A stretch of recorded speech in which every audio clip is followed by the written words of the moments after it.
3 étapes pour ne plus avoir peur de déranger. C'est le thème dont je vais te parler aujourd'hui. Combien d'entre vous se sentent gênés à l'idée de rappeler un prospect pour lui demander s'il a regardé la vidéo de présentation de l'opportunité ou s'il a pris une décision concernant l'achat du produit? Oh non, je ne vais pas l'appeler tout de suite, je vais le déranger. Oh non, je vais attendre encore quelques jours, sinon je risque de la déranger. Et parfois, ce n'est même pas de rappeler un prospect, un ami, un client qui vous fait peur. C'est d'appeler tout court parce que vous avez peur de déranger.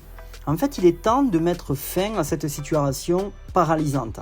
Et pour cela, en fait, vous allez suivre vraiment ces 3 étapes que je vais vous citer. La première étape, c'est concentrez-vous sur les besoins de vos prospects et clients et non sur les vôtres. Ne focalisez pas votre attention sur votre personne et sur votre besoin de prospecter, de parrainer ou de vendre. Au lieu de cela, vous allez devoir focaliser votre attention sur la valeur que vous allez apporter à vos prospects.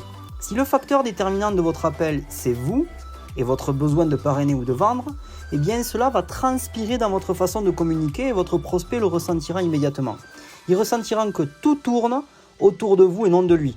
Et donc, il ne vous accordera pas beaucoup d'attention. Alors, première étape, retravaillez votre intention de base qui doit être de découvrir le besoin de vos prospects et non de chercher à parrainer ou à vendre. Donc, portez votre attention sur cette nouvelle intention, c'est-à-dire no stress, no pression. La deuxième étape, devenez l'ambassadeur de votre produit ou service et comprenez que c'est un cadeau. D'ailleurs, pour Eric Worre, si vous vous inquiétez du fait de déranger les gens, si tu ne connais pas Eric Worre, c'est un coach à succès dans le marketing de réseau, eh bien cela signifie que vous avez une croyance limitante à propos de votre produit ou service. Si vous croyez vraiment que votre produit ou service aidera les gens à résoudre un besoin ou un problème, alors vous ne dérangerez personne. Vous éduquez le consommateur qui ne sait pas encore que vous avez une solution qui répond à ses besoins. Alors deuxième étape, soyez fermement convaincu que votre produit ou service est un cadeau. Et c'est votre mission de le faire connaître et ainsi de répondre à un besoin. La troisième étape, croyez fermement que le marketing de réseau est un meilleur moyen.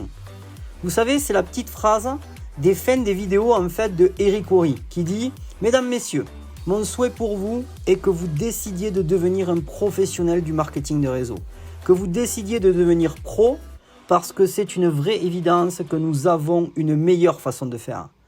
Alors maintenant, allons le dire au monde entier. » Encore une fois, en fait, si vous vous inquiétez du fait de déranger les gens avec votre opportunité, alors vous ne croyez pas fermement et sincèrement que le marketing de réseau est la meilleure option ou solution pour ceux qui ont la fibre entrepreneuriale.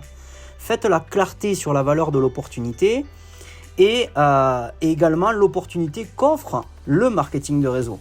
Renseignez-vous, lisez des livres, comparez les systèmes de distribution, les coûts de création d'entreprise, d'accord ? Et à l'issue de vos recherches, demandez-vous si c'est bien une meilleure façon de faire. Et si vous avez envie d'aller le dire au monde entier, c'est parfait. La plupart des gens considèrent la prospection comme une opportunité pour eux. Ils pensent « je vais prospecter parce que c'est une opportunité pour moi de construire mon équipe ». Vous ne devez pas penser comme ça si vous ne voulez plus avoir peur de déranger. Alors troisième étape, votre objectif, comme dans la première étape, ne devrait pas être d'obtenir quelque chose pour vous, mais éduquer vos prospects sur l'existence d'une façon de faire, une potentielle option pour eux de vivre une vie meilleure. Alors une fois que vous aurez maîtrisé bien sûr ces 3 étapes, vous n'aurez plus peur de déranger personne. Les gens sentiront votre certitude, votre assurance, mais aussi votre compassion et votre enthousiasme pour le produit et ou le marketing de réseau. Donc déplacez votre centre d'attention et vos attentes de vous à eux. Vous n'êtes pas là pour déranger, vous êtes là pour éveiller à un mieux. Ok ? Alors j'espère que tout cela va vous aider. Si c'est le cas, bien sûr, appliquez-le. Et n'oubliez pas une chose, restez simple et vivez en abondance. Et on se voit durant une prochaine vidéo. Ciao, ciao.